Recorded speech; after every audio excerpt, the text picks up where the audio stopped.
नमस्कार। आज बताते हैं आपको भारत और नेपाल के बीच में लड़ा गया एक डिप्लोमेटिक वार। और उस वार में, उस युद्ध में भारत बुरी कदर नेपाल से हार गया था।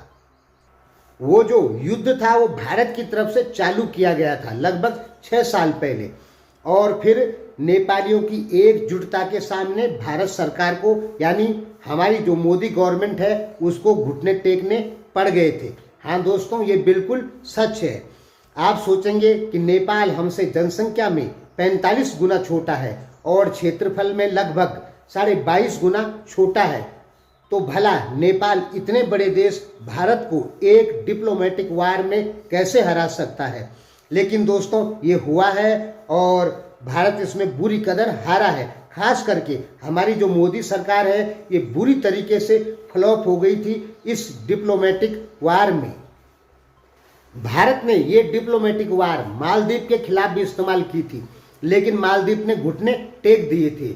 लेकिन नेपालियों ने घुटने नहीं टेके, बल्कि लास्ट में भारत को ही हार के वापस आना पड़ा। तो दोस्तों, भारत और नेपाल का इतिहास आप ढूंढेंगे तो इतने खराब संबंध भारत और नेपाल की सरकारों के बीच में या जो सत्ता चलाते हैं उनके बीच में कभी नहीं रहे, जितने कि 2015 में हुए थे। यानी भारत सरकार और नेपाल सरकार के बीच में बहुत ज़्यादा कन्फ्लिक्ट पैदा हो गया था 2015 में। और भारत जो है वो किसी भी हाल में नेपाल को झुकाना चाहता था, लेकिन नेपाल इसमें बिल्कुल नहीं झुका। लास्ट में भारत को ही वापस आना पड़ा। तो दोस्तों, 2015 आपको पता है कि 2015 में जो ब्लॉकेड लगा था, दरअसल में वो भारत की तरफ से एक डिप्लोमेटिक वार की शुरुआत थी नेपाल के विपक्ष में या नेपाल के खिलाफ। देखिए, चीन को यदि नष्ट करना हो तो उसके ऊपर सशस्त्र हमला नहीं किया जा सकता है, बल्कि उसकी सप्लाई लाइन पूरी तरीके से काट दी जाए इंडियन ओशन से, तो शायद चीन बुरी कदर बर्बाद हो जाएगा 5 या 6 महीने के भीतर ही भीतर।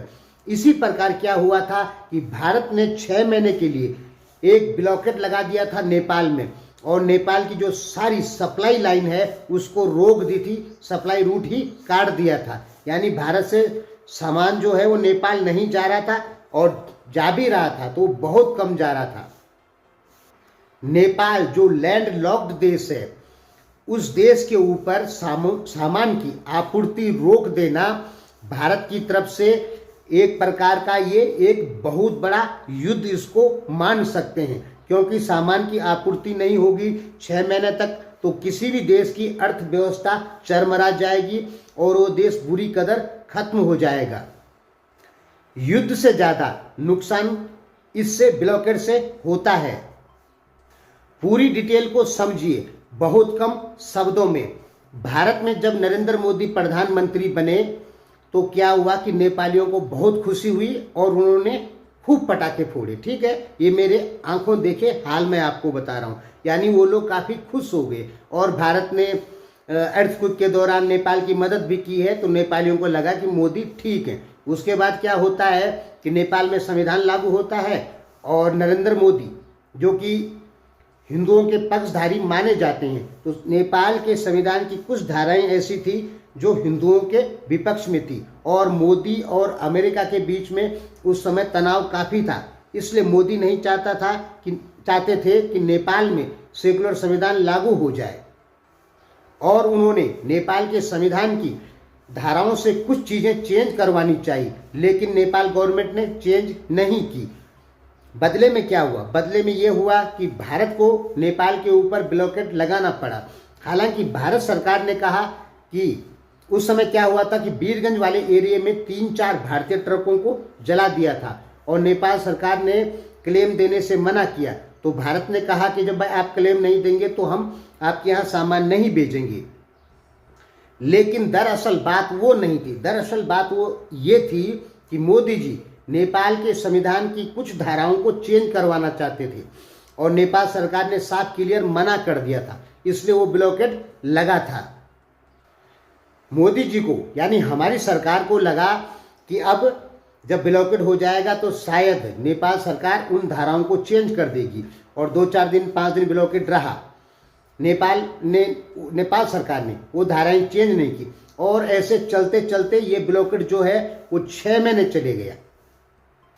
और 6 महीने में नेपाल का जो पहाड़ी समुदाय है वो टस से मस नहीं हुआ, वो झुकने को बिल्कुल तैयार नहीं हुआ। भले ही उनको 400 लीटर रुपए पेट्रोल खरीदना पड़े, यानी सब सामानों को 5 गुने 6 गुने ज़्यादा दाम में क्यों ना खरीदना पड़े, फिर भी वो 6 महीने तक नहीं झुके। और भारत की ये जो डिप्लोमेटिक वार की शुरुआत थी नेपाल के खिलाफ, ये बुरी कदर फ्लॉप रह गई, यानी मोदी गवर्नमेंट जो है उस समय बुरी तरीके से फेल हो गई। किसी देश में ब्लॉकेड लगाना युद्ध से ज़्यादा बड़ा अपराध है, क्योंकि ब्लॉकेड से उस देश की जो इकोनॉमी होती है वो पूरी तरीके से ध्वस्त हो जाती है। हम भी उस समय समाचार देखते थे और हमें लगता था कि 2-4 दिन और ब्लॉकेड रहेगा, नेपाल झुक जाएगा। फिर इंतज़ार करते करते 10 दिन हो गया, फिर हमने सोचा शायद नेपाल झुक जाएगा, लेकिन इंतज़ार करते करते 5 महीने बीत गए, नेपाल सरकार झुकने को बिल्कुल तैयार नहीं हुई। जबकि उस समय नेपाल के जो मधेश समुदाय के लोग हैं वो भारत के पक्ष में खड़े थे। मधेश के जो लोग हैं वो ऊपर पहाड़ों में सामान नहीं जाने देते थे, यानी कह सकते हैं कि मधेश समुदाय के जो लोग हैं वो भारत के पक्ष में खड़े थे। फिर भी भारत ये डिप्लोमेटिक वार नेपाल के पहाड़ी समुदाय से बुरी कदर हार गया, यानी लास्ट में भारत सरकार को ही झुकना पड़ा और ब्लॉकेड खोलना पड़ा। आप हिस्ट्री देखेंगे तो आपको एक चीज़ पता लगेगी कि पूरी हिस्ट्री में नेपाल गवर्नमेंट और भारतीय गवर्नमेंट के बीच में इतना बड़ा तनाव कभी नहीं हुआ जितना 2015 के दौरान हुआ था। कोई भी युद्ध केवल नुकसान ही नुकसान करता है, और इस जमाने में यदि हम किसी के ऊपर आर्थिक नाकेबंदी लगाते हैं किसी देश के ऊपर, तो वो देश को बहुत भारी नुकसान देता है। अब वो जमाने बिल्कुल खत्म होने वाले हैं या खत्म हो चुके हैं जब सशस्त्र युद्ध की शुरुआत किसी देश के खिलाफ की जाए। अब जो युद्ध होंगे नए जमाने में ये साइबर तरीके से होंगे, किसी भी देश की इकोनॉमी को तबाह करने के युद्ध होंगे, आदमियों को तबाह करने के नहीं, इकोनॉमी को तबाह करने के। तो इसीलिए तो मैं इसको एक युद्ध मानता हूं जो कि भारत की तरफ से छेड़ा गया था नेपाल के ऊपर, और नेपालियों ने अच्छा जवाब दिया। लास्ट में भारत सरकार को ही झुकना पड़ गया था। ये मैं इसलिए बता रहा हूं क्योंकि भारतीयों को लगता है, हमारे देश वालों को लगता है कि शायद हमने नेपालियों के ऊपर कोई अत्याचार नहीं किए और नेपाली फालतू में हमारे ऊपर फायर हो रखे हैं। लेकिन दोस्तों, हमारी सरकारों द्वारा बहुत सारे ऐसे काम हुए हैं जो कि नेपालियों के हित में नहीं रहे हैं, इसलिए वो लोग हमसे चिढ़ते हैं। मैं अकेला ऐसा आदमी नहीं हूं कि जो ये कहता है कि ये भारत की तरफ से नेपाल के ऊपर एक युद्ध थोपा गया, जिसे डिप्लोमेटिक वार कह सकते हैं। मैं अकेला ऐसा आदमी नहीं हूँ। भारत के बहुत सारे विश्लेषक ऐसे हैं जो यही बात कहते हैं कि 2015 में मोदी गवर्नमेंट ने नेपाल के खिलाफ एक युद्ध थोप दिया था नेपाल के ऊपर, जिसे कि एक डिप्लोमेटिक वार कहते हैं।